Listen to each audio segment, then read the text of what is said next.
Los voy a llevar a la década del 30 en los Estados Unidos, una liga pseudo profesional de básquetbol. Digo pseudo porque si bien era profesional para la época, está claro que había un montón de alicientes que hacían que no se considerara tan en serio el tema. La NBL, la National Basketball League, obviamente de alguna manera predecesora de la NBA, no como la BAA que después entrará en juego, aquella que hace un par de semanas atrás les traje el primer doble en la historia, que es considerada también el primer doble de la NBA. En 1937 es que se funda esta NBL y con el correr del tiempo, se jugó durante 12 años, tuvo 38 franquicias que fueron y vinieron. De 4 a 11 en la última década, en esa década puntualmente, hacían que la cantidad de equipos por temporada fuera fluctuando. Pero a la vez, mientras tanto, en esa década, a partir de 1937, mejor dicho, también se jugaba algo que se llamaba la World Professional Basketball Tournament, ¿sí? Algo así como el torneo mundial profesional de básquetbol, que obviamente, como les pasa a los estadounidenses con la NBA, que dicen que ser campeones del mundo, eran todos yankees. A lo sumo alguno de Canadá, que puede ir y venir, como pasa ahora con Toronto, como pasó en su momento con Vancouver.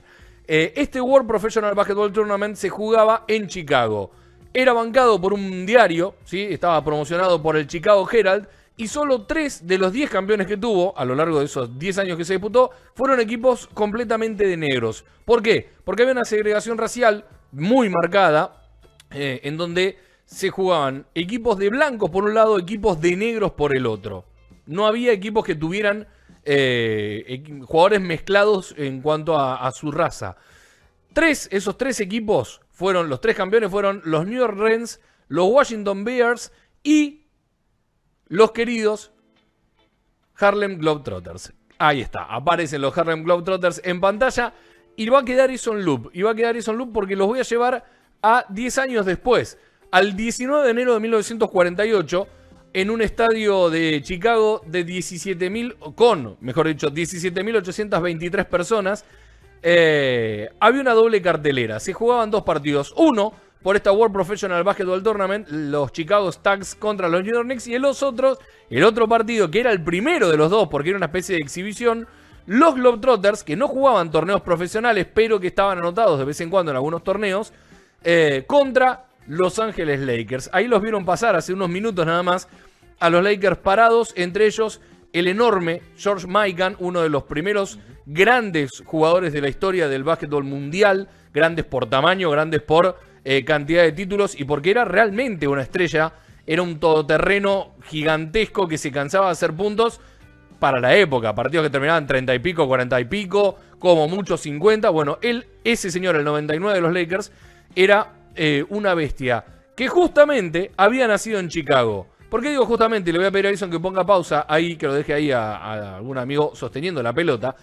Si yo digo los Harlem Globetrotters, ustedes me van a decir dónde nacieron los Harlem Globetrotters. En Harlem, en Nueva York. Sí, No. Nueva York. Nacieron en Chicago, al igual que George Mikan. Se llamaban Harlem, el dueño le puso Harlem porque eran 6 en realidad jugadores negros. Entonces, para representar el barrio, para representar y darle un poco más de identidad al equipo, le puso Harlem Globetrotters, a pesar de ser de Chicago. En ese 19 de enero de 1948, y ante, como les decía, 17.823 personas, hubo una doble cartelera. El partido que iba por, que era oficial, era el de Chicago Stags contra justamente los New York Knicks, que siempre están metidos en todos. No sé cómo salieron ese partido, probablemente perdieron como siempre. Pero siempre pierden. Claro, exactamente. Esa gente, esos 17.823, fueron a ver el partido previo entre los Globetrotters y los Lakers. Los Lakers venían de ser campeones de la temporada de la BAA. Y en ese torneo ya tenían a Mikan, era una especie de ícono, y dijeron, queremos ver esto. El dueño de los Lakers, de los Minneapolis Lakers, no Los Ángeles, de los Minneapolis Lakers, era conocido, medio amigote del dueño de los Globetrotters. Y dijeron, vamos a hacer este partido. Bueno, en ese partido del que no hay registro fílmico, pero sí fotográfico, y estas imágenes que estamos viendo en este momento son algunos de lo que fue reflejando, tuvo mucho condimento. Jugaron 5 veces en total. Esto que les voy a contar corresponde al primer partido entre ellos. Llegaron a estar 59-59. Quedaban 90 segundos de partido, ¿sí? 1 minuto 30. No había reloj de 24 en esa época. ¿Qué pasó? Marques Haynes, que era el hombre dribbling, ese que está justamente picando, el que estaba antes picando la pelota, el que se tiraba al piso, el precursor de tirarse al piso, hacer firuletes, ese que está en pantalla, tuvo la pelota 89 de los 90 segundos, picando el balón, haciendo pasar el tiempo. Monería va, Monería viene, corre para un lado, corre para el otro, escondía la bola, hacía algún truco más, y faltando 2 segundos, 1 segundo y moneditas en realidad, le pasa la bola a Hermes Robinson. ¿Qué hizo Hermes Robinson? Convierte el doble, termina, suena la chicharra, y los Globetrotters, un equipo que no jugaba partidos profesionales más allá de estar anotado en algún que otro torneo, le ganaba a un equipo de la BAA que es considerado uno de las grandes dinastías. Obviamente la gran dinastía de los Minneapolis Lakers comenzó a partir de un par de años después de eso, pero ya en el momento Maikan era considerado una gran figura. Ese equipo de los Minneapolis Lakers era muy interesante, y este primer altillo trae esta historia. ¿Por qué traigo esta historia? No es porque soy un Celta y me gusta ver perder a los Lakers, para nada.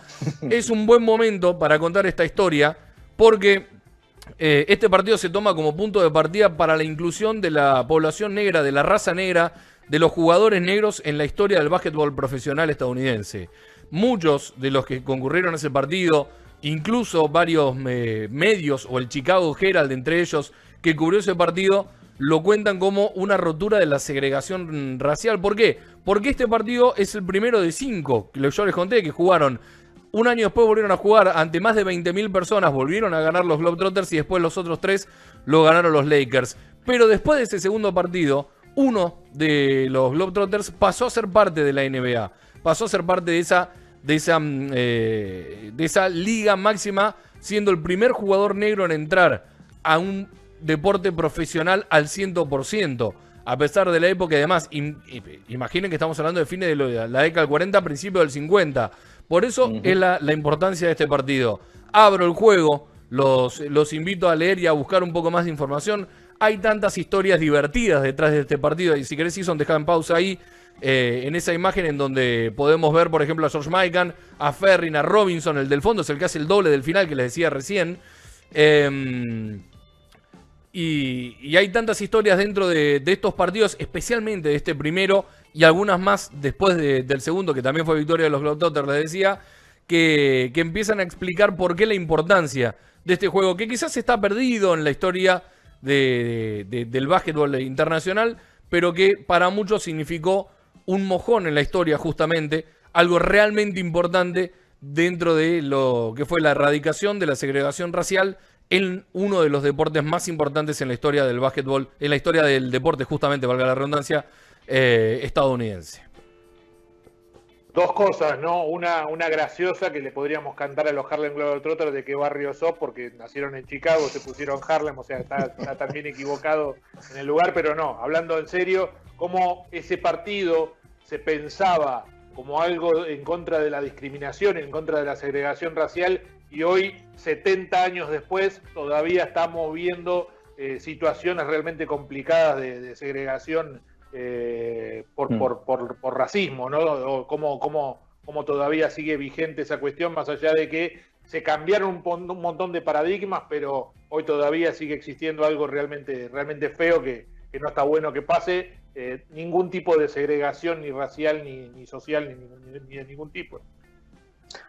Sí, subiéndome un poco a eso, Fede, es una situación que uno cree se debió haber empezado a arreglar con ese tipo de eventos, ¿no? Con la inclusión o en realidad el todos somos todos iguales y demás cuestiones, pero fíjate que mismo en la NBA, que lucha mucho por la igualdad, lucha mucho, hace ciertas cosas, es más de estos tiempos, quizás de los 70s, el primer entrenador negro, es más de los 90s, el primer gerente negro, el primer de raza afroamericana, ¿no? Para decirlo mejor y más apropiadamente, el primer dueño de franquicia afroamericano y demás. Bueno, son 70 años de pasito tras pasito cuando uno dice, bueno, bien, viejo, basta, basta de hacer estas cosas, 70 años, si no, 1500 años debió haber finalizado esto, sabemos que la historia es muy larga.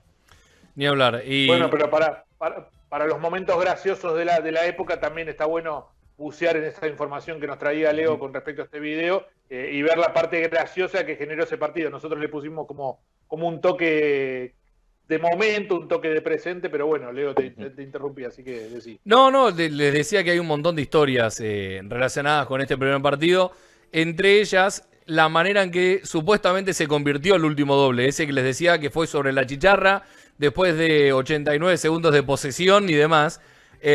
Algunos dicen, las crónicas de esa época, dicen que fue de un tiro de más de 30 metros, bien al estilo Globetrotter. Claro. Y lo único que falta saber es si fue con un gancho de mitad de cancha o no, porque 30 metros no es un tiro convencional. La verdad es que causa mucha gracia. Algunos en realidad hablaban de 9 pies. 9 pies son esto de... Sí, 27 claro. Metros, claro. Para mí está mal la traducción, está mal la crónica, debía ser 9 metros. Si te pones a pensar, claro. Un tiro de 7 metros hoy es un tiro de triple de 3 puntos promedio. De 9 metros podría ser casi de mitad de cancha, quizás una cancha más chica por la época y demás. Pero es buenísimo porque te pones a buscar y hay tantas historias encontradas como gente hubo esa noche y en los siguientes partidos que se enfrentaron los Harlem Globetrotters y los Minneapolis Lakers.